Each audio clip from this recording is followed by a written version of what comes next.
ਇਹਨਾਂ ਦਾ ਸੈਸ਼ਨ ਕਰਨਾ ਜਿਹੜਾ ਹੈਗਾ ਉਹ ਸਭ ਤੋਂ ਮੁਸ਼ਕਿਲ ਹੈ, ਕਿਉਂਕਿ ਸਿਨੇਮਾ ਦੇਖਣਾ ਸੌਖਾ ਵਾ, ਸਿਨੇਮਾ ਦੇ ਉੱਤੇ ਕੋਈ ਪੜ੍ਹੀ ਲਿਖੀ ਗੱਲ ਕਰਨੀ ਜਿਹੜੀ ਹੈਗੀ ਆ ਉਹ ਮੁਸ਼ਕਿਲ ਵੀ ਹੈ। ਮੌਜੂ ਹੈ ਅੱਜ ਦੇ ਸਿਨੇਮਾ ਦਾ ਕਿ ਪੰਜਾਬੀ ਸਿਨੇਮਾ ਦੇ ਬਦਲਦੇ ਰੂਪ। ਤੁਸੀਂ ਇਹਦੇ ਸਾਰੇ ਜਨਰਸ ਦੀ ਡਿਵੈਲਪਮੈਂਟ ਨੂੰ ਕਿਸ ਤਰ੍ਹਾਂ ਦੇਖਦੇ ਹੋ? ਸਤਿ ਸ਼੍ਰੀ ਅਕਾਲ ਜੀ ਸਾਰਿਆਂ ਨੂੰ। ਸਤਿ ਸ਼੍ਰੀ ਅਕਾਲ ਜੀ ਸਾਰਿਆਂ ਨੂੰ। ਮੈਂ ਥੀਏਟਰ ਤੋਂ ਸਿਨੇਮੇ ਵੱਲ ਆਈ ਤੇ ਮੈਨੂੰ ਇਹ ਲੱਗਦਾ ਹੈ ਕਿ ਜਦੋਂ ਅਸੀਂ ਸਿਨੇਮਾ ਦੇਖਦੇ ਸੀ ਉਹ ਜ਼ਿਆਦਾਤਰ ਹਿੰਦੀ ਸਿਨੇਮੇ ਦੀਆਂ ਫਿਲਮਾਂ ਜ਼ਿਆਦਾ ਆਉਂਦੀਆਂ ਸੀ, ਹਿੰਦੀ ਲੈਂਗੁਏਜ ਦੀਆਂ। ਪੰਜਾਬੀ ਸਿਨੇਮਾ ਬਹੁਤ ਘੱਟ ਸੀ ਤੇ ਉਹ ਹੀਰੋਇਨ ਬੇਸਡ ਫਿਲਮਾਂ ਹੁੰਦੀਆਂ ਸੀ। ਕਰੈਕਟਰ ਨੂੰ ਲੈ ਕੇ ਜਾਂ ਬੱਚਿਆਂ ਦੀ ਇਨਵੋਲਵਮੈਂਟ ਸੀ, ਜਿਹੜੀ ਤੁਸੀਂ ਬੱਚਿਆਂ ਵਾਲੀ ਗੱਲ ਕੀਤੀ, ਉਹ ਬਹੁਤ ਘੱਟ ਸੀ। ਲੋਕ ਆਪਣੇ ਰੀਕ੍ਰੀਏਸ਼ਨ ਲਈ ਹੀਰੋਇਨ ਨੂੰ ਹੀ ਦੇਖਣ ਜਾਂਦੇ ਸੀ। ਅਸੀਂ ਖੁਦ ਵੀ ਇਸ ਤਰੀਕੇ ਨਾਲ ਹੀ ਕਰਦੇ ਸੀ। ਤੇ ਜਿਹੜਾ ਕ੍ਰਾਈਮ ਵਾਲੀ ਗੱਲ ਕਰੀਏ ਕਿ ਉਦੋਂ ਮੈਨੂੰ ਐਂ ਲੱਗਦਾ ਕਿ ਜ਼ਿਆਦਾ ਮਾਰ ਧਾਰ ਵਾਲੀਆਂ ਹੀ ਫਿਲਮਾਂ ਸੀ ਜਾਂ ਲਵ ਸਟੋਰੀ ਜ਼ਿਆਦਾ ਸੀ। ਪਰ ਹੁਣ ਕਰੈਕਟਰ ਬੇਸਡ ਫਿਲਮਾਂ ਜ਼ਿਆਦਾ ਆ ਰਹੀਆਂ, ਰਿਸ਼ਤਿਆਂ ਦੀ ਬਾਤ ਪਾਉਂਦੀਆਂ ਫਿਲਮਾਂ ਨੇ। ਚਾਚੀਆਂ, ਤਾਈਆਂ, ਭੂਆ, ਮਾਮੀਆਂ, ਨਾਨੀਆਂ। ਮੈਨੂੰ ਇਹ ਲੱਗਦਾ ਹੈ ਕਿ ਉਸ ਗੱਲੋਂ ਸਾਡਾ ਸਿਨੇਮਾ ਜਿਹੜਾ ਉਹ ਡਿਵੈਲਪ ਕੀਤਾ, ਪੰਜਾਬੀ ਇੰਡਸਟਰੀ ਨੇ ਗਰੋ ਕੀਤਾ, ਕਿਉਂਕਿ ਜਿਹੜੇ ਬੱਚੇ ਨੇ ਉਹਨਾਂ ਲਈ ਅਸੀਂ ਆਂਟੀਆਂ ਹੀ ਰਹਿ ਗਈਆਂ ਸੀ। ਸਾਰਾ ਕੁਝ ਇਹੀ ਲੱਗਦਾ ਸੀ ਕਿ ਇਹ ਮੇਰੀ ਆਂਟੀ ਹੈ, ਕਿਸੇ ਨੂੰ ਇਹ ਨਹੀਂ ਸੀ ਪਤਾ ਕਿ ਇਹ ਮੇਰੀ ਚਾਚੀ ਹੈ, ਮੇਰੀ ਤਾਈ ਹੈ। ਸਾਨੂੰ ਉਹ ਕਰੈਕਟਰ ਨਿਭਾਉਣ ਦਾ ਮੌਕਾ ਮਿਲਿਆ ਹੈ। ਇਹ ਗੱਲ ਮਾਣ ਵਾਲੀ ਹੈ ਕਿ ਪੰਜਾਬੀ ਮਾਂ ਬੋਲੀ ਨੇ ਇੰਨਾ ਕੁ ਗਰੋ ਕੀਤਾ ਕਿ ਉਹ ਜਿਹੜੇ ਸ਼ਬਦ ਹੈ ਉਹ ਬੱਚਿਆਂ ਦੇ ਮੂੰਹ 'ਚ ਪਾਏ। ਮੈਨੂੰ ਇਹ ਲੱਗਦਾ ਕਿ ਲੋਕ ਭਾਵੇਂ ਇੱਥੇ ਬੈਠੇ ਨੇ, ਭਾਵੇਂ ਹੋਰ ਮੁਲਕਾਂ ਵਿੱਚ ਬੈਠੇ ਨੇ, ਆਪਣੀ ਭਾਸ਼ਾ ਜਦੋਂ ਬੱਚੇ ਬੋਲਦੇ ਨੇ ਉਹਨਾਂ ਮੁਲਕਾਂ ਦੀ, ਤਾਂ ਸਿਨੇਮਾ ਇੱਕ ਇਹੋ ਜਿਹੀ ਚੀਜ਼ ਹੈ ਕਿ ਉਹ ਡਾਇਲੌਗ ਡਿਲੀਵਰੀ ਜਾਂ ਬੋਡੀ ਲੈਂਗੁਏਜ ਤੋਂ ਬਹੁਤ ਕੁਝ ਸਿੱਖ ਜਾਂਦੇ ਨੇ। ਤੇ ਜਿੱਥੇ ਰੀਕ੍ਰੀਏਸ਼ਨ ਦੀ ਗੱਲ ਹੁੰਦੀ ਹੈ, ਸਿਨੇਮਾ ਬੇਸ਼ੱਕ ਲੋਕ ਆਪਣਾ ਰੀਕ੍ਰੀਏਸ਼ਨ ਕਰਨ ਲਈ ਜਾਂਦੇ ਆ, ਮੇਰਾ ਮੰਨਣਾ ਹੈ ਕਿ ਉੱਥੋਂ ਕੁਛ ਨਾ ਕੁਛ ਮੈਸੇਜ ਜ਼ਰੂਰ ਜਾਣਾ ਚਾਹੀਦਾ। ਤੇ ਪੰਜਾਬੀ ਮਾਂ ਬੋਲੀ ਦੇ ਵਿੱਚ ਜਿੱਥੇ ਇੰਨੀਆਂ ਕਾਮੇਡੀ ਹੱਸਣ ਦੀਆਂ ਫਿਲਮਾਂ ਬਣੀਆਂ ਨੇ, ਉੱਥੇ ਬਹੁਤ ਸਾਰੀਆਂ ਫਿਲਮਾਂ ਹੁਣ ਚੱਲ ਰਹੀਆਂ ਨੇ। ਜਿਵੇਂ ਪਿਛਲੇ ਦਿਨਾਂ ਦੇ ਵਿੱਚ ਅਰਦਾਸ ਫਿਲਮ ਆਈ ਹੈ, ਅਰਦਾਸ ਸਰਬੱਤ ਦੇ ਭਲੇ ਦੀ। ਉਹਦੇ ਵਿੱਚ ਸਾਡੇ ਸੰਸਕਾਰਾਂ ਦੀ ਗੱਲ ਕੀਤੀ ਗਈ ਹੈ। ਸਾਡੇ ਆਪਣੇ ਜਿਹੜੇ ਸੰਸਕਾਰ ਹੈ, ਜਿਹੜੇ ਅਸੀਂ ਭੁੱਲਦੇ ਜਾ ਰਹੇ ਸੀ, ਜਿਹੜਾ ਬਾਅਦ ਵਿੱਚ ਇੱਕ ਪਛਤਾਵਾ ਬਣਦਾ ਹੈ, ਉਹਦੇ ਵਿੱਚ ਬਾਤ ਪਾਈ ਗਈ ਹੈ। ਤੇ ਮੈਨੂੰ ਬਹੁਤ ਚੰਗਾ ਲੱਗਿਆ ਕਿ ਜੇ ਸਿਨੇਮੇ ਦੇ ਰਾਹੀਂ ਅਸੀਂ ਆਪਣੇ ਸੰਸਕਾਰਾਂ ਦੀ ਗੱਲ ਕਰਦੇ ਹਾਂ, ਅਸੀਂ ਆਪਣੇ ਵਡੇਰਿਆਂ ਦੀ ਗੱਲ ਕਰ ਦਿੰਦੇ ਹਾਂ, ਜਾਂ ਬਹੁਤ ਸਾਰੀਆਂ ਫਿਲਮਾਂ ਬਾਇਓਪਿਕ ਫਿਲਮਾਂ ਬਣੀਆਂ। ਜਿਵੇਂ ਸਾਡੀ ਮੈਂ ਫਿਲਮ ਵਿੱਚ ਕੰਮ ਕਰਿਆ ਜਿਹੜੀ ਵਿੱਚ ਹਰਜੀਤਾ ਕਿਸੇ ਉਸ ਅੰਡਰ 19 ਬੱਚੇ ਦੀ ਕਹਾਣੀ ਹੈ ਜਿਹੜਾ ਗਰੀਬੀ ਵਿੱਚ ਉੱਠ ਕੇ ਕਿੱਥੋਂ ਤੱਕ ਮੱਲਾ ਮਾਰਦਾ ਹੈ। ਉਹ ਇੱਕ ਬਹੁਤ ਵੱਡਾ ਬੱਚਿਆਂ ਨੂੰ ਮੈਸੇਜ ਆਉਂਦਾ ਹੈ ਕਿ ਜੇ ਸਾਡੇ ਅੰਦਰ ਕੁਝ ਕਰਨ ਦੀ ਇੱਛਾ ਹੈ ਤਾਂ ਦੁਨੀਆ ਦੀ ਕੋਈ ਤਾਕਤ ਨਹੀਂ ਕਿ ਉਹਨੂੰ ਰੋਕ ਸਕੇ। ਪਰ ਸਿਨੇਮਾ ਇੱਕ ਐਸੀ ਵਿਧਾ ਹੈ ਜਿਹੜੀ ਸਾਰੇ ਲੋਕ ਜਦੋਂ ਦੇਖਦੇ ਨੇ ਤਾਂ ਉਹ ਜ਼ਿਆਦਾ ਅਸਰ ਕਰਦਾ ਹੈ। ਤੇ ਮੇਰਾ ਵੀ ਮੰਨਣਾ ਹੈ ਕਿ ਇਹੋ ਜਿਹਾ ਸਿਨੇਮਾ, ਇਹੋ ਜਿਹੀਆਂ ਮੂਵੀਜ਼ ਆ ਜਿਹੜੀਆਂ ਬਣਨੀਆਂ ਚਾਹੀਦੀਆਂ। ਉਹ ਇਕੱਲੀਆਂ ਚੜ੍ਹਦੇ ਪੰਜਾਬ ਵਿੱਚ ਨਹੀਂ, ਉਹ ਦੁਨੀਆ ਦੇ ਹਰ ਮੁਲਕ ਵਿੱਚ ਬਣਨੀਆਂ ਚਾਹੀਦੀਆਂ, ਕਿਉਂਕਿ ਬੱਚੇ ਇੱਥੋਂ ਹੀ ਬਹੁਤ ਕੁਝ ਸਿੱਖਦੇ ਆ, ਯੂਥ ਇੱਥੋਂ ਬਹੁਤ ਕੁਝ ਸਿੱਖਦਾ। ਸੁਣਨ ਦੀ ਬਜਾਏ ਵੇਖਣਾ ਜ਼ਿਆਦਾ ਪਸੰਦ ਕਰਦੇ ਆ। ਸੋ ਮੇਰਾ ਇਹੀ ਮੰਨਣਾ ਹੈ ਕਿ ਹਾਂ, ਜਿੱਥੇ ਰੀਕ੍ਰੀਏਸ਼ਨ ਵਾਲੀਆਂ ਫਿਲਮਾਂ, ਕਮੇਡੀ ਫਿਲਮਾਂ, ਉੱਥੇ ਸੁਨੇਹੇ ਦੇਣ ਵਾਲੀਆਂ ਵੱਡੀਆਂ ਸਾਡੇ ਸੰਸਕਾਰਾਂ ਵਾਲੀਆਂ ਜਾਂ ਸਾਡੀਆਂ ਜਿਹੜੀਆਂ ਪ੍ਰੋਬਲਮਸ ਨੇ, ਕਰੰਟ ਪ੍ਰੋਬਲਮਸ ਨੇ, ਜਿਵੇਂ ਔਰਤਾਂ ਤੇ ਹੋ ਗਿਆ ਅਤਿਆਚਾਰਾਂ ਦੀ ਗੱਲ, ਜਾਂ ਫਿਰ ਡਰੱਗਸ ਨੂੰ ਲੈ ਕੇ ਗੱਲ, ਇਹੋ ਜਿਹੀਆਂ ਫਿਲਮਾਂ ਵੀ ਬਣਨੀਆਂ ਚਾਹੀਦੀਆਂ ਨੇ। ਤੁਸੀਂ ਅਰਦਾਸ ਦੀ ਗੱਲ ਕੀਤੀ ਤੇ ਮੁੰਨਾ ਭਾਈ MBBS ਉਹ ਲਗੇ ਰਹੋ ਮੁੰਨਾ ਭਾਈ ਕਹਿੰਦੇ ਕਿ ਅਗਰ ਤੁਸੀਂ ਗਾਂਧੀਗਿਰੀ ਸਿਖਾਣੀ ਆ ਤਾਂ ਤੁਸੀਂ ਉਹਦੇ ਥਰੂ ਬਿਹਤਰ ਸਿਖਾ ਸਕਦੇ ਹੋ। ਅਰਦਾਸ ਦਾ ਜੋ ਹਿਊਮਨਿਸਟਿਕ, ਜੋ ਇਨਸਾਨੀ ਮੈਸੇਜ ਸੀਗਾ, ਉਹ ਸ਼ਾਇਦ ਉਹ ਗਾਂਧੀਗਿਰੀ ਵਾਲੀ ਫਿਲਮ ਤੋਂ ਵੀ ਬਹੁਤ ਉੱਤੇ ਦਾ ਸੀਗਾ। ਭਾਜੀ ਦਾ ਵੀ ਉਹ 'ਚ ਬੜਾ ਮਜ਼ਬੂਤ ਔਰ ਅੱਛਾ ਇੱਕ ਰੋਲ ਸੀਗਾ ਕਿ ਇੱਕ ਆਦਮੀ ਜਿਹੜਾ ਸਮਾਜ ਤੋਂ ਬਿਲਕੁਲ ਕੱਟ ਕੇ ਅਜਨਬੀ ਹੋ ਜਾਂਦਾ ਵਾ, ਉਹਦੇ ਵਿੱਚ ਇੱਕ ਸਮਾਜ ਤੋਂ ਇੱਕ ਹਟ ਕੇ ਚਲਾ ਜਾਂਦਾ ਵਾ। ਤੇ ਵਰਗੀ ਸਰ ਕੀ ਲੱਗਦਾ ਵਾ ਕਿ ਡਿਵੈਲਪਮੈਂਟ ਹੁਣ ਕਿਆ ਇੰਟਰਨੈਸ਼ਨਲੀ ਸਿਨੇਮਾ ਸਰਪਾਸ ਕਰੇਗਾ ਜਿਹੜੇ ਬਾਕੀ ਦੇ ਰੀਜਨਲ ਸਿਨੇਮਾਸ ਹੈਗੇ ਨੇ? ਕਿਉਂਕਿ ਪੰਜਾਬੀ ਸਿਨੇਮਾ ਕਮ ਸੇ ਕਮ ਰੀਜਨਲ ਸਿਨੇਮਾ ਨਹੀਂ ਰਿਹਾ। ਰੀਜਨਲ ਸਿਨੇਮਾ ਦੀ ਇੱਕ ਬੈਰੀਅਰ ਸੀਗਾ ਉਹ ਟੁੱਟ ਗਿਆ ਹੋਇਆ ਵਾ।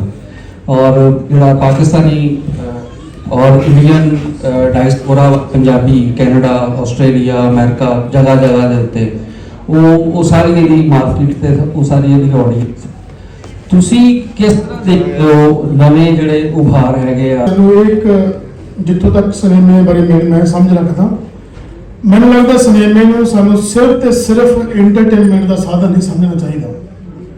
ਸਿਨੇਮੇ ਕੋਲੇ ਇੱਕ ਬਹੁਤ ਵੱਡੀ ਸੰਭਾਵਨਾ ਹੈ ਕਿਸੇ ਯੁੱਗ ਨੂੰ ਪਲਟਣ ਦੀ। ਖਾਸ ਕਰਕੇ ਅੱਜ ਦੇ ਸਮੇਂ ਦੇ ਵਿੱਚ ਜਦੋਂ ਸਾਡੇ ਹੱਥਾਂ ਵਿੱਚ ਮੋਬਾਈਲ ਹੈ, ਸਾਡੇ ਕੋਲ ਇੰਟਰਨੈਟ ਵਰਗੀਆਂ ਚੀਜ਼ਾਂ ਨੇ, ਸਾਡੇ ਕੋਲ ਕੰਪਿਊਟਰ ਹੈ, ਅਸੀਂ ਪੂਰੀ ਦੁਨੀਆ ਦੇ ਨਾਲ ਜੁੜੇ ਹੋਏ ਹਾਂ, ਤਾਂ ਤੁਸੀਂ ਜਿਹੜੀ ਚੀਜ਼ ਸਮਾਜ ਦੇ ਵਿੱਚ ਫੈਲਾਉਣੀ ਚਾਹੁੰਦੇ ਹੋ, ਜਿਹੜੀ ਚੀਜ਼ ਸਮਾਜ ਨੂੰ ਦੇਣੀ ਚਾਹੁੰਦੇ ਹੋ, ਉਹਦਾ ਸਭ ਤੋਂ ਵੱਡਾ ਸੋਰਸ ਸਿਨੇਮਾ ਬਣ ਸਕਦਾ ਹੈ। ਇਸ ਗੱਲ ਨੂੰ ਸਾਨੂੰ ਧਿਆਨ 'ਚ ਰੱਖਣਾ ਚਾਹੀਦਾ।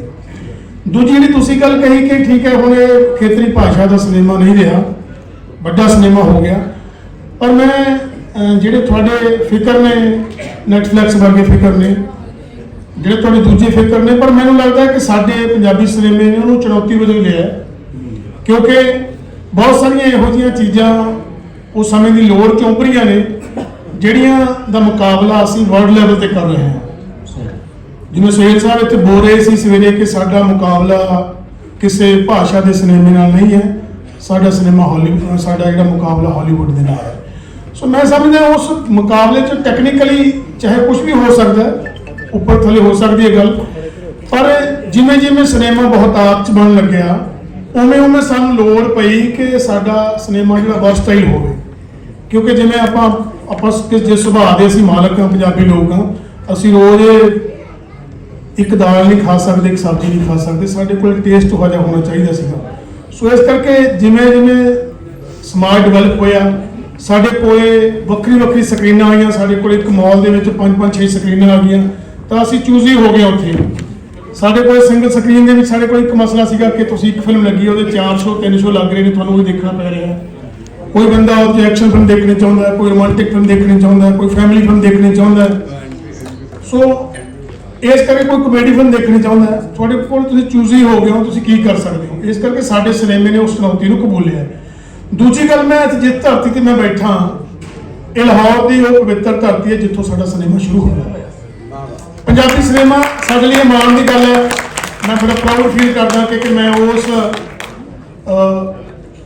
ਕੈਟਾਗਰੀ 'ਚ ਕੰਮ ਕਰਦਾ, ਮੈਂ ਉਸ ਵਿਧਾ 'ਚ ਕੰਮ ਕਰਦਾ ਜਿਹੜੀ ਵਿਧਾ ਇਸ ਧਰਤੀ ਤੋਂ ਸ਼ੁਰੂ ਹੋਈ। 1932 ਦੇ ਵਿੱਚ ਪੰਜਾਬੀ ਦੀ ਪਹਿਲੀ ਫਿਲਮ ਬਣਨੀ ਸ਼ੁਰੂ ਹੋਈ। 1932 ਦੇ ਵਿੱਚ, ਪਾਰਟੀਸ਼ਨ ਤੋਂ ਪਹਿਲਾਂ ਦੀ ਗੱਲ ਹੈ।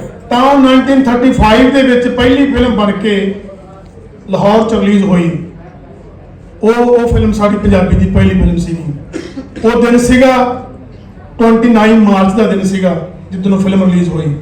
ਸਾਡੀ ਇੱਕ ਪੰਜਾਬ ਦੇ ਵਿੱਚ ਉਧਰਲੇ ਪੰਜਾਬ, ਚੜ੍ਹਦੇ ਪੰਜਾਬ 'ਚ ਇੱਕ ਸੰਸਥਾ ਹੈ ਜਿਹਦਾ ਨਾਮ ਹੈ Punjabi film and TV actors association. ਮੈਂ ਉਹਦਾ ਜਨਰਲ ਸੈਕਟਰੀ ਹਾਂ, ਉਹਦੇ ਜਿਹੜੇ ਮੁੱਢਲੇ ਮੈਂਬਰ ਨੇ ਬਣਾਉਣ ਵਾਲੇ ਉਹਨਾਂ 'ਚੋਂ ਇੱਕ ਹਾਂ। ਸੋ ਸਾਨੂੰ ਇਹ ਲੱਗਦਾ ਸੀ ਕਿ ਸਭ ਤੋਂ ਸੰਸਥਾ ਬਣਾਉਣ ਦੇ ਸਮੇਂ ਸਭ ਤੋਂ ਪਹਿਲਾਂ ਉਹਦਾ ਇਤਿਹਾਸ ਲੱਭਣਾ ਚਾਹੀਦਾ ਹੈ ਕਿ ਸਿਨੇਮਾ ਕਿਹਨਾਂ ਲੋਕਾਂ ਨੇ ਸ਼ੁਰੂ ਕੀਤਾ। ਸੋ ਉਦੋਂ ਵੀ ਸਾਡੇ ਕੋਲੇ ਬੰਬੇ ਦੀਆਂ, ਕਲਕੱਤੇ ਦੀਆਂ ਬਹੁਤ ਸਾਰੀਆਂ ਕੰਪਨੀਆਂ ਸੀਗੀਆਂ। ਕਲਕੱਤੇ ਦੀ ਪਹਿਲੀ ਕੰਪਨੀ ਸੀਗੀ ਜਿਹਨੇ ਆ ਕੇ ਲਾਹੌਰ ਦੇ ਵਿੱਚ ਪੰਜਾਬੀ ਫਿਲਮ ਪਹਿਲੀ ਬਣਾਈ। ਸੋ ਮੈਂ ਜਦੋਂ ਐਡੇ ਲੰਬੇ ਇਤਿਹਾਸ ਨੂੰ ਆਪਾਂ ਦੇਖਦੇ ਹਾਂ ਤਾਂ ਅਸੀਂ ਕੁਝ ਰਾਈਟਰ ਇੱਥੇ ਪਾਕਿਸਤਾਨ, ਇਸ ਲਾਹੌਰ ਦੇ ਵਿੱਚ ਭੇਜੇ, ਕਸੂਰ ਦੇ ਵਿੱਚ ਭੇਜੇ, ਕਰਾਚੀ 'ਚ ਭੇਜੇ ਕਿ ਲੱਭੀਏ, ਆਪਾਂ ਖੋਜੀਏ ਕਿ ਸਾਡਾ ਸਿਨੇਮਾ ਕਦੋਂ ਸ਼ੁਰੂ ਹੋਇਆ। ਤਾਂ ਤੁਹਾਡੇ ਬਹੁਤ ਸਾਰੇ ਮਿਹਰਬਾਨ ਦੋਸਤ ਜਿਹੜੇ ਉਸ ਇਤਿਹਾਸ ਨੂੰ ਸਾਂਭੀ ਬੈਠੇ ਸਨ, ਉਹਨਾਂ ਨੇ ਸਾਡੇ ਨਾਲ ਸਾਂਝਾ ਕੀਤਾ। ਉਹਦੇ 'ਚੋਂ ਸਾਨੂੰ ਪਤਾ ਲੱਗਿਆ ਕਿ ਸਾਡੇ ਸਿਨੇਮਾ ਦਾ ਜਿਹੜਾ ਸਿਨੇਮਾ ਡੇ ਆ ਉਹ ਕਦੋਂ ਹੈ। ਅਸੀਂ ਚੜ੍ਹਦੇ ਪੰਜਾਬ ਦੇ ਵਿੱਚ ਉਹ 29 ਮਾਰਚ ਹਰ ਸਾਲ ਪੰਜਾਬੀ ਸਿਨੇਮਾ ਦਿਵਸ ਦੇ ਤੌਰ ਤੇ ਮਨਾਉਣਾ ਸ਼ੁਰੂ ਕੀਤਾ ਪਿਛਲੇ 5 ਸਾਲਾਂ ਤੋਂ।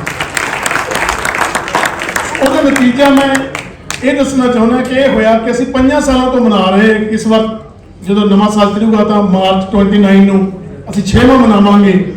ਤਾਂ ਜਦੋਂ ਅਸੀਂ ਮਨਾ ਰਹੇ ਸੀ ਉਹਨੂੰ, ਤਾਂ ਸਭ ਤੋਂ 2 ਸਾਲ ਬਾਅਦ ਜਿਹੜਾ ਭਾਰਤੀ ਸਿਨੇਮਾ ਹੈ ਜਿਹਨੂੰ ਆਪਾਂ ਬਾਲੀਵੁੱਡ ਕਹਿੰਦੇ ਆ, ਅਸੀਂ ਜਦੋਂ ਇੰਟਰਨੈਟ ਤੇ ਫਲੈਸ਼ ਹੋਈਆਂ ਚੀਜ਼ਾਂ, ਤਾਂ ਉਹਨਾਂ ਲੋਕਾਂ ਨੇ ਕਿਹਾ ਕਿ ਸਾਨੂੰ ਤਾਂ ਬਹੁਤ ਸਾਲ ਪਹਿਲਾਂ ਦਾ ਪਤਾ ਹੈ ਕਿ ਹਿੰਦੀ ਸਿਨੇਮਾ ਕਦੋਂ ਸ਼ੁਰੂ ਹੋਇਆ ਸੀਗਾ। ਸਾਨੂੰ ਤਾਂ ਪਤਾ ਕਿ ਬਾਲੀਵੁੱਡ ਕਦੋਂ ਸ਼ੁਰੂ ਹੋਇਆ ਸੀਗਾ, ਕਿਹਨੇ ਸ਼ੁਰੂ ਕੀਤਾ ਤੇ ਕਦੋਂ ਬਿਨਾਂ ਡਾਇਲੌਗ ਤੋਂ ਫਿਲਮ ਬਣੀ। ਸੋ ਸਭ ਤੋਂ 2 ਸਾਲ ਬਾਅਦ ਹਿੰਦੁਸਤਾਨ ਦੇ ਉਸ ਸਿਨੇਮੇ ਨੇ ਆਪਣਾ ਸਿਨੇਮਾ ਡੇ ਮਨਾਉਣਾ ਸ਼ੁਰੂ ਕੀਤਾ। ਇਹ ਸਾਡੇ ਲਈ ਪੰਜਾਬੀ ਦੀ ਪ੍ਰਾਊਡ ਦੀ ਗੱਲ ਹੈ, ਸਾਡੇ ਲਈ ਮਾਣ ਦੀ ਗੱਲ ਹੈ। ਸੋ ਅੱਜ ਜਿਹੜੀ ਤੁਸੀਂ ਗੱਲ ਕਰਦੇ ਹੋ, ਮੈਂ ਸਮਝਦਾ ਨੈਟਫਲਿਕਸ ਸਾਡੇ ਲਈ, ਸਾਨੂੰ ਲੱਗਦਾ ਸੀਗਾ ਜਿਹੜਾ ਲਾਕਡਾਊਨ ਦੁਨੀਆ ਦੇ ਵਿੱਚ ਹੋਇਆ, ਜਿਹਦਾ ਕਰੋਨਾ ਦੁਨੀਆ ਦੇ ਵਿੱਚ ਆਇਆ, ਉਸ ਕਰੋਨਾ ਨੇ ਜਿਹੜਾ OTT ਸੀਗਾ, OTT ਨੇ ਜਿਹੜਾ 10 ਸਾਲਾਂ ਦੇ ਵਿੱਚ ਲੋਕਾਂ ਸਾਹਮਣੇ ਆਉਣਾ ਸੀਗਾ, ਉਹ ਪੀਰੀਅਡ ਛੋਟਾ ਕਰਕੇ 1 ਸਾਲ ਦਾ ਕਰ ਦਿੱਤਾ। ਕਿਉਂਕਿ ਉਸ ਸਮੇਂ ਸਿਨੇਮੇ ਬੰਦ ਸੀਗੇ। ਸਿਨੇਮੇ ਬੰਦ ਹੋਣ ਕਰਕੇ ਲੋਕ ਘਰਾਂ 'ਚ ਕੈਦ ਸੀਗੇ, ਲੋਕਾਂ ਕੋਲ ਇੰਟਰਨੈਟ ਹੈਗਾ ਸੀਗਾ, ਕੰਮ ਕੋਈ ਨਹੀਂ ਸੀ, ਤਾਂ ਉਹ OTT ਫੈਲਿਆ ਜਾਵੇ ਤਾਂ ਸਾਡੇ ਲੋਕਾਂ ਨੂੰ, ਬਹੁਤ ਸਾਰਿਆਂ ਨੂੰ ਇਹ ਲੱਗਿਆ ਕਿ ਹੁਣ ਪਤਾ ਨਹੀਂ ਕੀ ਹੋਊਗਾ, ਹੁਣ ਪਤਾ ਨਹੀਂ ਸਿਨੇਮਾ ਖਤਮ ਹੋ ਜਾਊਗਾ, ਹੁਣ ਸਾਡੇ ਕੋਲੇ ਨਵੇਂ OTT ਆ ਗਏ। ਪਰ ਨਹੀਂ, ਉਹਨੂੰ ਵੀ ਅਸੀਂ ਇੱਕ ਚੁਣੌਤੀ ਵਜੋਂ ਸਮਝਦੇ ਹੋਏ ਲਿਆ। ਤਾਂ ਉਹਦੇ ਨਾਲ ਕੀ ਹੋਇਆ? ਉਹਦੇ ਨਾਲ ਹੋਇਆ ਇਹ ਕਿ OTT ਇੱਕਦਮ ਸਾਰੀ ਦੁਨੀਆ ਦੇ ਵਿੱਚ ਐਡਾ ਜ਼ੋਰਦਾਰ ਤਰੀਕੇ ਨਾਲ ਆਇਆ ਕਿ ਅੱਜ ਜਦੋਂ ਅਸੀਂ 2024 ਦੇ ਵਿੱਚ ਬੈਠੇ ਹਾਂ ਤਾਂ 2024 ਦੇ ਵਿੱਚ ਲੋਕ OTT ਨੂੰ ਨਕਾਰ ਕੇ ਫਿਰ ਸਿਨੇਮਾ ਵੱਲ ਆਉਣੇ ਸ਼ੁਰੂ ਹੋਏ। ਸੋ ਸਾਡੇ ਲਈ ਮੈਂ ਸਮਝਦਾ ਇਹ ਚੰਗੀ ਗੱਲ ਹੈ, ਸਾਡੇ ਭਾਗਾਂ ਵਾਲੀ ਗੱਲ ਹੈ। ਇੱਕ ਐਡਾ ਬੜਾ ਸਟਰਕਚਰ ਹੈ ਸਿਨੇਮੇ ਦਾ, ਬੇਸ਼ੱਕ ਉਹ ਕਿਸੇ ਕਾਰਪੋਰੇਟ ਦੇ ਹੱਥਾਂ 'ਚ ਆ ਗਿਆ, ਪਰ ਉਹਦੇ ਵਿੱਚ ਗੱਲ ਸਾਡੀ ਹੈ। ਸਾਨੂੰ ਇਹ ਸਮਝਣ ਦੀ ਲੋੜ ਹੈ ਕਿ ਸਿਨੇਮੇ ਨੂੰ ਅੱਜ ਵਰਤ ਕੌਣ ਰਿਹਾ ਹੈ, ਅੱਜ ਸਿਨੇਮਾ ਕਿਹੜੀਆਂ ਚੀਜ਼ਾਂ ਲਈ ਯੂਟਿਲਾਈਜ਼ ਹੋ ਰਿਹਾ ਹੈ। ਸਾਨੂੰ ਇਹ ਗੱਲ ਸਮਝਣ ਦੀ ਲੋੜ ਹੈ ਪੰਜਾਬੀਆਂ ਨੂੰ ਖਾਸ ਕਰਕੇ, ਕਿ ਅਸੀਂ ਜੇ ਸਿਨੇਮਾ ਕਾਰਪੋਰੇਟ ਦੇ ਹੱਥਾਂ 'ਚ ਆਇਆ ਹੈ ਤਾਂ ਸਿਨੇਮੇ ਨੂੰ ਵਰਤਣਾ ਕਿਵੇਂ ਹੈ, ਸਿਨੇਮੇ ਨੂੰ ਕਿਹਨਾਂ ਗੱਲਾਂ ਲਈ ਲੈ ਕੇ ਜਾਣਾ ਹੈ। ਮੈਂ ਕੱਲ ਵੀ ਸਵਾਗਤੀ ਭਾਸ਼ਣ ਦੇ ਵਿੱਚ ਗੱਲ ਕਹੀ ਸੀਗੀ, ਉਹ ਇਹ ਕਿ ਜਦੋਂ ਅਸੀਂ ਫੋਰਨ ਕੰਟਰੀ ਦੇ ਵਿੱਚ ਗਏ, ਜਨਾਬ ਅਮਰੀਕਾ ਦੇ ਵਿੱਚ ਗਏ, ਕੈਨੇਡਾ 'ਚ ਗਏ, ਆਸਟ੍ਰੇਲੀਆ ਜਿਹੜਾ ਵੱਡਾ ਹੱਬ ਬਣਿਆ, ਇੰਗਲੈਂਡ ਦੇ ਵਿੱਚ ਗਏ, ਤਾਂ ਉੱਥੇ ਜਿਹੜੇ ਸਾਡੇ ਪੰਜਾਬੀ ਬਜ਼ੁਰਗ ਰਹਿੰਦੇ ਨੇ, ਜਿਨ੍ਹਾਂ ਨੂੰ 40-40 ਸਾਲ ਉੱਥੇ ਹੋ ਗਏ ਸ਼ਿਫਟ ਹੋਇਆਂ ਨੂੰ, ਉਹਨਾਂ ਦੇ ਜਿਹੜੇ ਬੱਚੇ ਸੀਗੇ ਉੱਥੇ ਪੈਦਾ ਹੋਏ, ਉਹਨਾਂ ਬੱਚਿਆਂ ਨੇ ਪੰਜਾਬੀ ਨਹੀਂ ਸਿੱਖੀ। ਆਉਂਦੀ ਸੀਗੀ, ਸਮਝ ਲੈਂਦੇ ਸੀਗੇ, ਪਰ ਘਰਾਂ ਦੇ ਵਿੱਚ ਪੰਜਾਬੀ ਨਹੀਂ ਸੀਗੇ ਬੋਲਦੇ ਉਹ। ਤਾਂ ਉਹ ਬਜ਼ੁਰਗਾਂ ਨੇ ਸਾਨੂੰ ਘੁੱਟ ਕੇ ਗਲਵੱਕੜੀਆਂ ਪਾਈਆਂ, ਜੱਫੀਆਂ ਪਾ ਕੇ ਸਾਨੂੰ ਰੋਏ। ਉਹ ਅਸੀਂ ਕਿ ਕੀ ਗੱਲ ਹੋਈ ਬਜ਼ੁਰਗੋ, ਦੱਸੋ ਤੁਸੀਂ ਕਿਉਂ ਭਾਵੁਕ ਹੋਏ? ਉਹ ਕਹਿੰਦੇ ਯਾਰ ਅਸੀਂ ਬਹੁਤ ਰੌਲਾ ਪਾਇਆ, ਅਸੀਂ ਬਹੁਤ ਬੱਚਿਆਂ ਨੂੰ, ਆਪਣੇ ਪੋਤਿਆਂ ਨੂੰ, ਆਪਣੇ ਦੋਤਿਆਂ ਨੂੰ ਇਹ ਕਹਿਣ ਦੀ ਕੋਸ਼ਿਸ਼ ਕੀਤੀ ਕਿ ਪੰਜਾਬੀ ਸਾਡੀ ਜੜ੍ਹਾਂ 'ਚ ਬੈਠੀ ਹੈ, ਸਾਡਾ ਉਹ ਮੂਲ ਹੈ, ਅਸੀਂ ਉਸ ਜੜ੍ਹਾਂ ਨੂੰ ਨਾ ਭੁੱਲੀਏ ਤੇ ਤੁਹਾਨੂੰ ਪੰਜਾਬੀ ਸਿੱਖਣੀ ਚਾਹੀਦੀ ਹੈ। ਪਰ ਸਾਡੀ ਗੱਲ ਨਹੀਂ ਸੁਣੀ ਉਹਨਾਂ ਨੇ। ਤੁਹਾਡੀਆਂ ਫਿਲਮਾਂ ਦੇਖ ਕੇ ਉਹਨਾਂ ਨੇ ਸਾਨੂੰ ਪੁੱਛਿਆ ਕਿ ਇਸ ਡਾਇਲੌਗ ਦਾ ਮੀਨਿੰਗ ਕੀ ਹੈ। ਇਹ ਡਾਇਲੌਗ ਮੈਨੂੰ ਬਹੁਤ ਚੰਗਾ ਲੱਗਿਆ ਤੇ ਉਹਨਾਂ ਨੇ ਪੰਜਾਬੀ ਬੋਲਣੀ ਸ਼ੁਰੂ ਕੀਤੀ, ਉਹਨਾਂ ਨੇ ਪੰਜਾਬੀ ਸਿੱਖਣੀ ਸ਼ੁਰੂ ਕੀਤੀ। ਸੋ ਮੈਨੂੰ ਲੱਗਦਾ ਜਿਹੜੀ ਸਾਡੀ ਅੱਜ ਦੀ ਇਹ ਇੰਟਰਨੈਸ਼ਨਲ ਪੰਜਾਬੀ ਕਾਨਫਰੰਸ, ਦੂਜੀ ਕਾਨਫਰੰਸ ਸਾਡੇ ਸੱਜਣ ਕਰ ਰਹੇ ਨੇ, ਮੈਨੂੰ ਲੱਗਦਾ ਹੈ ਕਿ ਇਹਦੇ ਵਿੱਚੋਂ ਇੱਕ ਇਹ ਮੈਸੇਜ ਵੀ ਜਾਣਾ ਚਾਹੀਦਾ ਕਿ ਕਿਸੇ ਚੀਜ਼ ਦੇ, ਕਿਸੇ ਕਲਚਰ ਦੇ ਫੈਲਾਅ ਦੇ ਲਈ, ਕਿਸੇ ਭਾਸ਼ਾ ਦੇ ਫੈਲਾਅ ਦੇ ਲਈ ਅੱਜ ਸਿਨੇਮਾ ਜਿਹੜਾ ਜ਼ੋਰਦਾਰ ਕੰਮ ਕਰ ਸਕਦਾ ਹੈ, ਮੈਨੂੰ ਲੱਗਦਾ ਦੂਜੇ ਸਾਧਨ ਨਹੀਂ ਕਰ ਸਕਦੇ।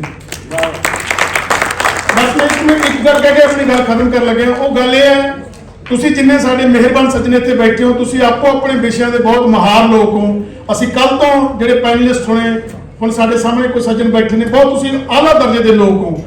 ਪਰ ਮੈਂ ਇੱਕ ਗੱਲ ਸਮਝਦਾ, ਰੰਗਮੰਚ ਵਿੱਚੋਂ ਆ ਕੇ, ਜਿਵੇਂ ਮੈਡਮ ਹੋਰਾਂ ਨੇ ਕਿਹਾ, ਰੰਗਮੰਚੋਂ ਆ ਕੇ ਸਿਨੇਮਾ 'ਚ ਆਏ, ਮੈਨੂੰ ਇਹ ਲੱਗਦਾ ਕਿ ਜਿਹੜੇ ਸਾਡੇ ਦਾਨਸ਼ਮੰਦ ਲੋਕ ਸੀਗੇ, ਸਾਡੇ ਬਹੁਤ ਹੀ ਕਮਾਲ ਦੇ ਰਾਈਟਰ ਸੀਗੇ, ਜਿਨ੍ਹਾਂ ਨੇ ਆਪਣੀ ਜ਼ਿੰਦਗੀ ਦੇ ਤਲਖ ਤਜਰਬੇ ਕਿਤਾਬਾਂ ਵਿੱਚ ਦਰਜ ਕੀਤੇ ਤੇ ਆਪ ਉਹ ਇਸ ਦੁਨੀਆ ਤੋਂ ਚਲੇ ਗਏ। ਉਹ ਕਿਤਾਬਾਂ ਲਾਇਬ੍ਰੇਰੀਆਂ 'ਚ ਬੰਦ ਪਈਆਂ ਨੇ, ਪਰ ਸਾਡੀ ਜਨਰੇਸ਼ਨ ਕੋਲੇ ਕਿਤਾਬਾਂ ਪੜ੍ਹਨ ਦਾ ਸਮਾਂ ਨਹੀਂ ਹੈ। ਇਹੋ ਜਿਹੇ ਮੌਸਮ ਦੇ ਵਿੱਚ, ਇਹੋ ਜਿਹੇ ਮਾਹੌਲ ਦੇ ਵਿੱਚ ਕੀ ਹੋ ਸਕਦਾ ਹੈ? ਇਹੋ ਜਿਹੇ ਮਾਹੌਲ 'ਚ ਇਹ ਹੋ ਸਕਦਾ ਹੈ ਕਿ ਸਿਨੇਮਾ ਉਹਨਾਂ ਚੀਜ਼ਾਂ ਨੂੰ ਕੈਰੀ ਕਰਕੇ ਅਗਲੀ ਜਨਰੇਸ਼ਨ ਤੱਕ ਲੈ ਕੇ ਜਾਓ। ਬਹੁਤ ਅੱਛਾ, ਇਹ ਹੋਣਾ ਚਾਹੀਦਾ ਹੈ। ਸਾਡੀ ਜਨਰੇਸ਼ਨ ਅੱਜ ਮੋਬਾਈਲ ਦੇਖ ਸਕਦੀ ਹੈ, ਸਾਡੀ ਜਨਰੇਸ਼ਨ ਟੈਲੀਵਿਜ਼ਨ ਦੇਖ ਸਕਦੀ ਹੈ, ਚਾਹੇ ਘੱਟ ਦੇਖਦੀ ਹੈ, ਸਿਨੇਮਾ ਦੇਖ ਲੈਂਦੀ ਹੈ, ਚਾਹੇ ਮੋਬਾਈਲਾਂ ਤੇ ਦੇਖੇ, OTT ਵੀ ਦੇਖ ਲੈਂਦੀ ਹੈ। ਜਿਹੜੇ ਸਾਡੇ ਵੱਡੇ ਸੀਗੇ, ਸਾਡੇ ਵੱਡੇ ਬਜ਼ੁਰਗ ਸੀਗੇ, ਉਹਨਾਂ ਨੇ ਕੀ ਕੀਤਾ, ਸਾਡੀਆਂ ਮਾਵਾਂ ਦਾਦੀਆਂ ਨੇ ਸਾਡੀਆਂ ਨੇ ਕੀ ਕੀਤਾ, ਨਾਨੀਆਂ ਨੇ ਕੀ ਕੀਤਾ, ਬਹੁਤ ਸਾਰੀਆਂ ਚੀਜ਼ਾਂ ਜ਼ਿੰਦਗੀ ਦੀਆਂ ਮੋਰਲ ਵੈਲਿਊਜ਼ ਸੀ ਜਿਹੜੀਆਂ, ਉਹ ਸਾਨੂੰ ਤੁਰਦੇ ਫਿਰਦੇ ਸਮਝਾਤੀਆਂ। ਸਾਨੂੰ ਪਤਾ ਵੀ ਨਹੀਂ ਲੱਗਿਆ ਕਿ ਕਦੋਂ ਸਾਨੂੰ ਸਿਖਾ ਦਿੱਤੀਆਂ। ਪਰ ਜਦੋਂ ਸਾਡੀ ਵਾਰੀ ਆਈ ਆਪਣੇ ਬੱਚਿਆਂ ਨੂੰ ਸਿਖਾਉਣ ਦੀ, ਅਸੀਂ ਜਦੋਂ ਪੇਰੈਂਟਸ ਬਣੇ, ਅਸੀਂ ਜਦੋਂ ਮਾਪੇ ਬਣੇ, ਅਸੀਂ ਜਦੋਂ ਬੱਚਿਆਂ ਨੂੰ ਦੇਣੀ ਸੀ, ਉਦੋਂ ਸਾਡੇ ਹੱਥਾਂ ਵਿੱਚ ਮੋਬਾਈਲ ਆਇਆ, ਟੈਕਨੋਲੋਜੀ ਆਈ। ਅਸੀਂ ਗਲਤ ਨਹੀਂ ਕਹਿੰਦੇ ਇਹਨੂੰ, ਮੋਬਾਈਲ ਦੁਨੀਆ ਦੀ ਸਭ ਤੋਂ ਉੱਤਮ ਕਾਢ ਹੈ, ਪਰ ਇਹ ਤੁਹਾਨੂੰ ਯੂਜ਼ ਕਰਨਾ ਆਉਣਾ ਚਾਹੀਦਾ, ਵਰਤਣਾ ਆਉਣਾ ਚਾਹੀਦਾ। ਅੱਜ ਮੋਬਾਈਲ ਸਾਨੂੰ ਵਰਤ ਗਿਆ, ਟੈਕਨੋਲੋਜੀ ਸਾਨੂੰ ਵਰਤ ਗਈ, ਅਸੀਂ ਟੈਕਨੋਲੋਜੀ ਨੂੰ ਵਰਤਣਾ ਸੀਗਾ। ਸਾਨੂੰ ਇਹ ਲੱਗਿਆ, ਪੇਰੈਂਟਸ ਫਿਗਰ ਲੋਕ ਜਿਹਨੇ ਤੁਸੀਂ ਬੈਠੇ ਹੋ, ਸਾਨੂੰ ਇਹ ਲੱਗਿਆ ਕਿ ਜੇ ਅਸੀਂ ਇਹਦੇ ਨਾਲ ਨਾ ਟਾਈਮ ਸਪੈਂਡ ਕੀਤਾ ਤਾਂ ਅਸੀਂ ਸਮੇਂ ਤੋਂ ਪਿੱਛੇ ਰਹਿ ਜਾਾਂਗੇ ਕਿ ਸਮਾਂ ਬਹੁਤ ਤੇਜ਼ੀ ਨਾਲ ਵਗ ਰਿਹਾ ਸੀ। ਅਸੀਂ ਸਮੇਂ ਤੋਂ ਪਿੱਛੇ ਰਹਿ ਜਾਾਂਗੇ। ਅਸੀਂ ਉਹਦੇ ਨਾਲ ਭੱਜ ਤਾਂ ਲਏ, ਸਮੇਂ ਨਾਲ ਦੌੜ ਤਾਂ ਲਾ ਲਈ, ਪਰ ਅਸੀਂ ਜਨਰੇਸ਼ਨ ਨੂੰ ਜਿਹੜਾ ਗਿਆਨ ਦੇਣਾ ਸੀ ਉਹ ਤੋਂ ਜਨਰੇਸ਼ਨ ਵਾਂਝੀ ਰਹਿ ਗਈ। ਇਹੀ ਕਾਰਨ ਹੈ ਅੱਜ ਸਭ ਤੋਂ ਵੱਡਾ ਮਸਲਾ ਸਾਡੇ ਪਰਿਵਾਰਾਂ ਦੇ ਵਿੱਚ ਇਹ ਬਣਿਆ ਹੋਇਆ ਹੈ ਕਿ ਅਸੀਂ ਆਪਣੇ ਬੱਚਿਆਂ ਤੋਂ ਉਹ ਚੀਜ਼ ਦੀ ਡਿਮਾਂਡ ਕਰਦੇ ਹਾਂ, ਉਹ ਮੰਗ ਕਰਦੇ ਹਾਂ ਬੱਚਿਆਂ ਤੋਂ, ਉਹ ਚੀਜ਼ ਮੰਗਦੇ ਹਾਂ ਜਿਹੜੀ ਅਸੀਂ ਬੱਚਿਆਂ ਨੂੰ ਦਿੱਤੀ ਨਹੀਂ। ਸੋ ਮੈਨੂੰ ਲੱਗਦਾ ਸਿਨੇਮਾ ਇਹਨਾਂ ਚੀਜ਼ਾਂ ਨੂੰ ਕੈਰੀ ਕਰ ਸਕਦਾ।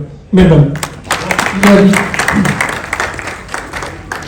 ਜਿਹੜਾ ਸਾਡੇ ਸਿਨੇਮੇ ਦੀ ਕੁਆਲਿਟੀ ਹੈ ਉਹ ਉੱਤੇ ਨਹੀਂ ਜਾ ਸਕਦੀ, ਕਿਉਂਕਿ ਅਸੀਂ ਵੀ ਦੇਖ ਰਹੇ ਹਾਂ ਕਿ 2 ਦਿਨ ਹੋ ਗਏ ਸਾਨੂੰ ਆਇਆਂ ਨੂੰ, ਤੇ ਮੈਨੂੰ ਵੀ ਲੱਗਦਾ ਸੀ, ਮੈਨੂੰ ਪਤਾ ਨਹੀਂ ਸੀ ਕਿ ਇੱਥੇ ਟਿਕਟੌਕ ਬੈਨ ਨਹੀਂ ਹੈ, ਸਾਡੇ ਬੈਨ ਹੈ।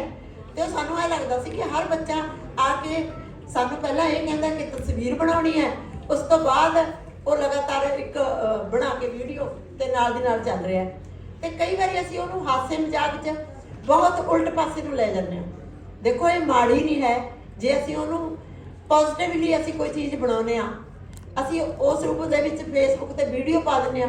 ਵੀਡੀਓ ਵੀ ਕਈ ਤਰੀਕਿਆਂ ਦੀਆਂ, ਬਹੁਤ ਕੁਝ ਇਹੋ ਜਿਹੀਆਂ ਵੀਡੀਓਜ਼ ਨੇ ਜਿਹੜੀਆਂ ਸਾਡਾ ਨੁਕਸਾਨ ਕਰ ਜਾਂਦੀਆਂ ਨੇ, ਪਰ ਬਹੁਤ ਕੁਝ ਇਹੋ ਜਿਹਾ ਵੀ ਹੈ।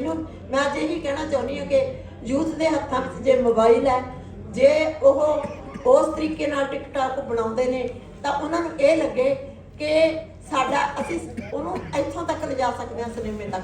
ਸਾਡੀ ਬੋਲੀ ਉਹਦੇ ਵਿੱਚ ਵਧੀਆ ਹੋਣੀ ਚਾਹੀਦੀ ਹੈ, ਪੰਜਾਬੀ ਬੋਲੀ ਦੇ ਵਿੱਚ ਜਦੋਂ ਅਸੀਂ ਕੋਈ ਵਧੀਆ ਸੁਨੇਹਾ ਦਿੰਦੇ ਹਾਂ ਤਾਂ ਬੱਚੇ ਦੋਨੇ ਪਾਸੇ ਜੁੜਦੇ ਆ। ਮੈਨੂੰ ਇਹ ਲੱਗਦਾ ਕਿ ਜਿਹੜੀ ਇਹ ਚੀਪ ਗੱਲਾਂ ਇਹਨਾਂ ਤੋਂ ਸਾਨੂੰ ਗੁਰੇਜ਼ ਕਰਨਾ ਚਾਹੀਦਾ ਹੈ, ਤਾਂ ਹੀ ਅਸੀਂ ਆਪਣੀ ਮਾਂ ਬੋਲੀ ਨਾਲ ਬੱਬਾ ਕਮਾ ਸਕਦੇ